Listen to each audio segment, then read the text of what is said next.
What if I told you that one player's unprecedented rise has fundamentally restructured the entire economic landscape of women's professional basketball and now threatens to shut down the league entirely? Caitlin Clark didn't ask for this. She simply answered the call when the Indiana Fever made her the first overall pick in the 2024 WNBA draft. What happened next no one saw coming. Record-breaking viewership, sold-out arenas, national attention that dwarfed anything the league had ever experienced. But that same star power has now become the central tension in the most consequential labor dispute the WNBA has ever faced. The numbers tell the story. Before Clark's arrival, the WNBA averaged around 500,000 viewers per game on ESPN. During her rookie season, that number exploded to over 1.5 million for Fever games specifically. The Indiana Fever moved from playing in a 12,000-seat arena to requiring 18,000-seat venues just to accommodate demand. The WNBA's social media engagement increased by over 300%. Sponsors came flooding in. Media deals expanded. But here's the uncomfortable truth that no one wants to say out loud. That same explosion in visibility has made the players' union incredibly confident and the owners incredibly nervous. The WNBA has never generated this kind of attention before, and now everyone is fighting over who gets what share of the pie. The question isn't whether Caitlin Clark changed the game. The question is whether her greatness might have broken it. The WNBA collective bargaining agreement that was signed in 2020 was always meant to be a stepping stone, not a destination. Both sides knew that the league's rapid growth would require a complete restructuring of player compensation, revenue sharing, and benefits. What nobody anticipated was exactly how dramatically the landscape would shift within just a few short years. The current CBA expires after the 2025 season, which means the 2026 season. The very next one hangs in the balance of negotiations that have become increasingly tense. The players, represented by the WNBPA, are demanding historic changes. We're talking about significant increases in salary caps, fully funded maternity leave, revenue sharing models that more closely mirror the NBA structure, and charter flight travel for all teams. These aren't small requests. They're transformative demands that would fundamentally change how the league operates financially.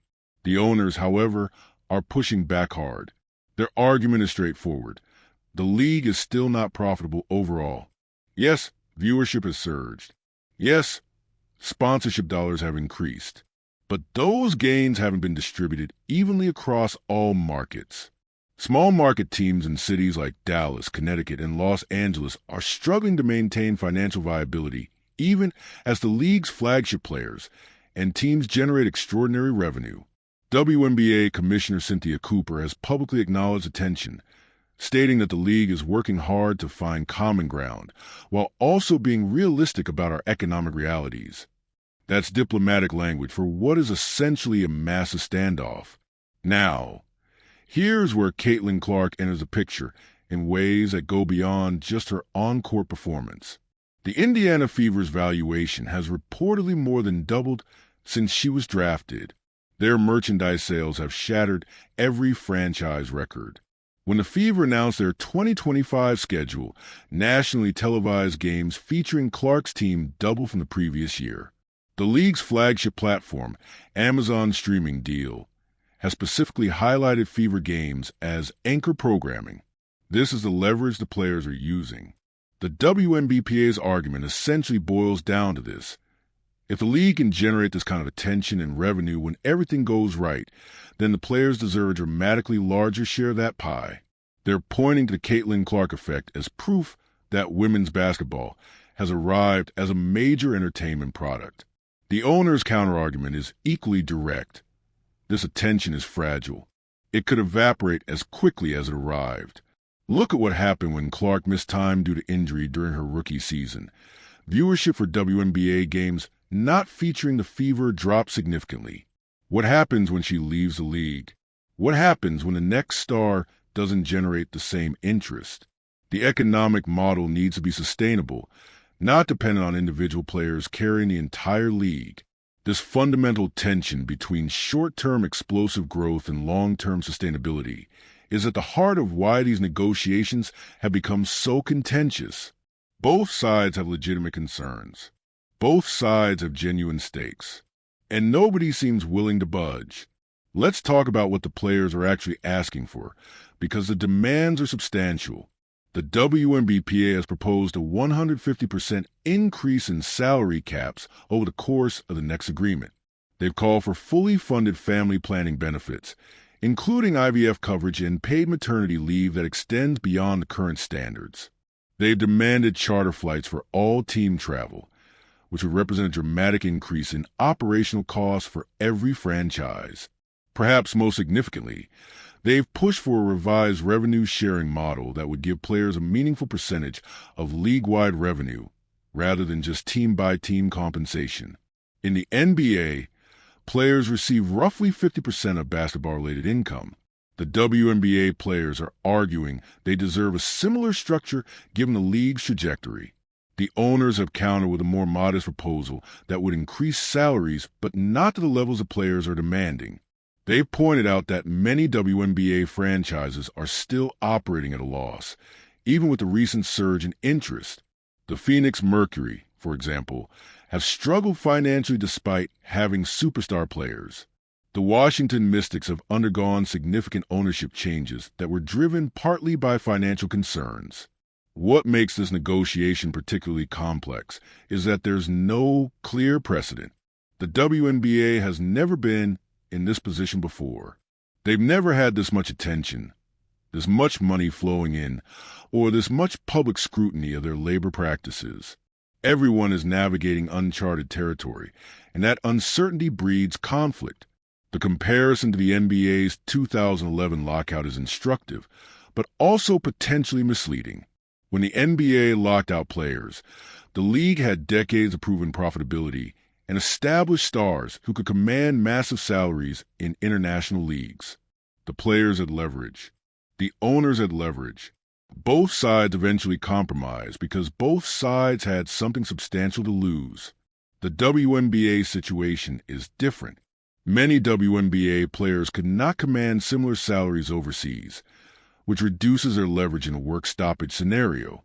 At the same time, the owners know that a lockout would almost certainly destroy the momentum that the league has built, particularly the Caitlin Clark momentum that has brought in millions of new viewers who might not return after a season of no basketball. This is the existential crisis the league faces. A work stoppage would not just delay games. It might fundamentally set back everything that has been built over the past 2 years. Sponsors who have invested heavily in women's basketball might reconsider their commitments.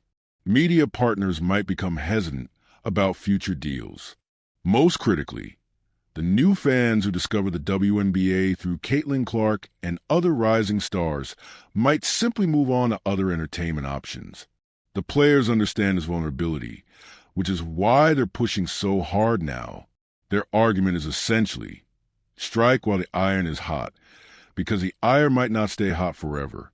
The owners understand this too, which is why they're digging in their heels. Let's address the elephant in the room. The narrative that Caitlin Clark is somehow responsible for this conflict. That framing, frankly, oversimplifies a complex situation and unfairly targets one player for systemic issues that existed long before she ever put on a WNBA jersey. The economic tensions in the WNBA have been building for years. The league has always operated on thin margins, balancing the mission providing professional opportunities for women's basketball players against the financial realities of a sports market that historically undervalued women's sports. The players have long argued that they were being underpaid relative to the value they generated. The owners have long argued that the league's collective finances required restraint. What Caitlin Clark did was accelerate everything.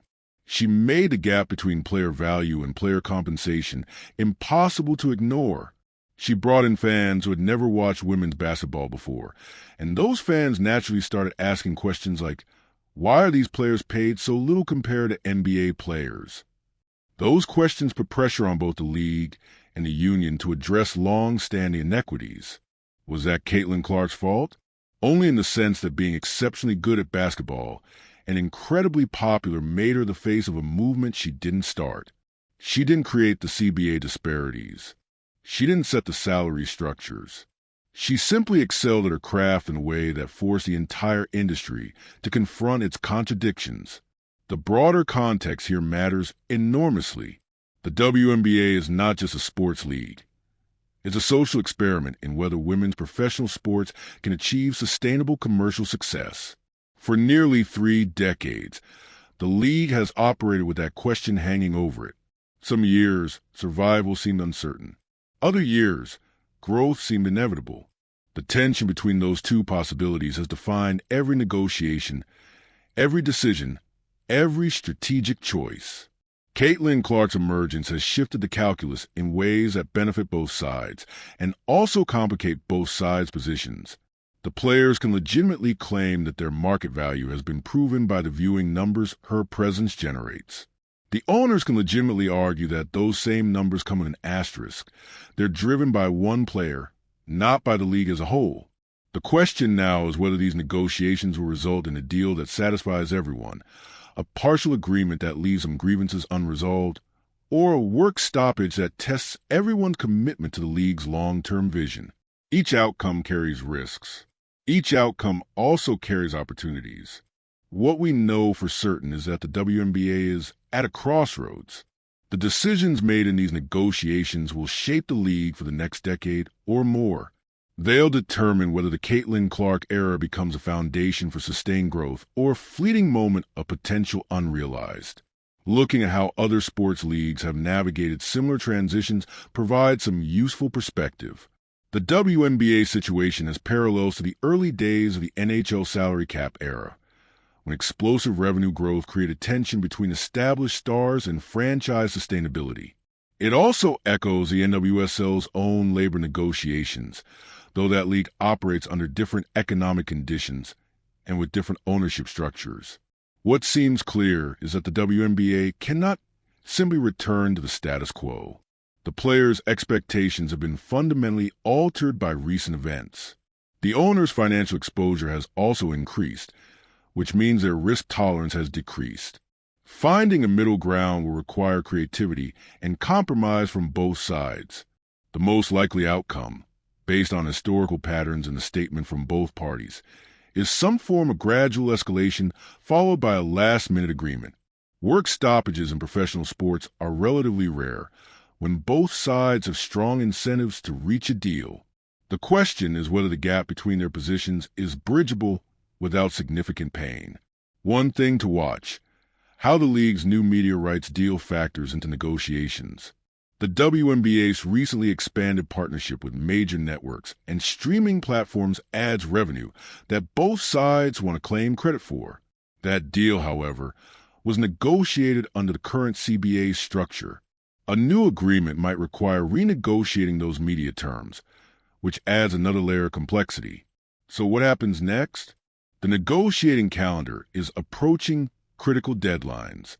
Both sides have indicated they want a deal before the start of the 2025 season, which would give everyone clarity heading into what promises to be a pivotal year for the league. If no agreement is reached by those deadlines, the possibilities range from a brief training camp delay to a full season lockout. What we can say with certainty is that Caitlin Clark will be at the center of whatever unfolds. Not because she caused the situation, but because she's the player who has most clearly demonstrated the league's potential. Her presence in these negotiations is felt even when she's not in the room. Her performances on the court will influence public opinion about the dispute. Her decisions about her own future. Will she stay in the WNBA long term? Will she explore overseas options? Will add additional pressure to an already tense situation. The responsibility for resolving this doesn't rest on her shoulders. It rests on the collective bargaining representatives from both the WNBPA and the league office. But make no mistake, the outcome of these negotiations will define her legacy in the WNBA as much as any championship she might win. Here's the bottom line that every WNBA fan needs to understand. The future of women's professional basketball is being negotiated right now, in rooms where cameras aren't allowed, and reporters aren't invited. The decisions made in those rooms will affect whether the Caitlin Clark era becomes a foundation for sustained excellence or a what-if moment that haunts the league for decades. The players are asking for historic changes that would transform their compensation and working conditions.